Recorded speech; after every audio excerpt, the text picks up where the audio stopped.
Salam izləyicilər. Bugün sizinlə çox asan, ləzzətli və doyumlu ezogelin şorbası hazırladım.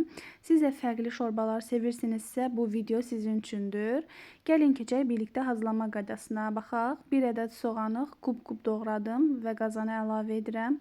Qazana yarı duru yağ, yarı kərə yağ olmaqla yağı əlavə etdim və soğanları da bura əlavə edirəm və onları birlikdə qovururam. Ezogelin şorbasının adi mərci şorbasından fərqi ondur ki, yəni ezogelin şorbasında düyü və bulgurdan istifadə olunur, mərcidə isə kartof və kökdən istifadə olunur və ezogelin şorbasından quru nanədən istifadə olunur, sadə mərci şorbasında isə pul bibərdən istifadə olunur. Fərq bundan ibarətdir. Gəlin videoya keçək. Videoda mən göründüyü kimi soğanları qovurdum və üzərinə 1 ədəd pomidoru blenderdən keçirdim və əlavə elədim. Siz pomidoru tomat pastası ilə də əvəz eləyə bilərsiniz. Bu zövqə bağlı olan bir məsələdir. Onları azacıq burada qovururam, görürsünüz. Daha sonra üzərinə 2 xörək qaşığı qədər unu əlavə etdim. Və bunları birlikdə qarışdırıram. Daha sonra yuyub qıraqda gözlətdiyim mərcini, qırmızı mərcini bura əlavə edirəm və onları birlikdə qarışdırıram.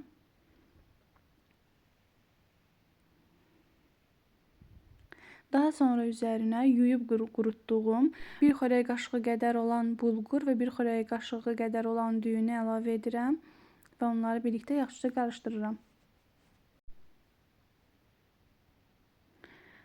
Daha sonra üzərinə keçəcək qədər ılıq qaynar suyu əlavə edirəm və onları yaxşıca qarışdırıram, qaynara qoyuram.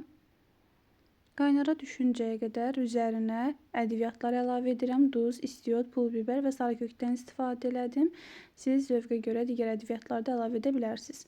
Daha sonra kənarda kərə yağını, təqribən 100 qram kərə yağını belə əridirəm və dağ edirəm. Dediyim kimi dağ olmalıdır bu. Daha sonra üzərinə quru nanə əlavə edib 1 dəqiqədə belə qovururam. Ezogelin şorbasının əsas ləzzətə gətirən hissəsi budur. Daha sonra üzərinə hissə-hissə əlavə edirəm. Çox birdən əlavə etməyin, yoxsa üzünüzə sıçraya bilər. Budur, hazırdır. Çox ləzzətli alındı. Yoxlasanız inşallah ki, rəylərdə mənə fikrinizi bildirərsiniz. Göz haqqınızı halal eləyin. Videomu bəyənin, like edin. Özünüzə yaxşı baxın.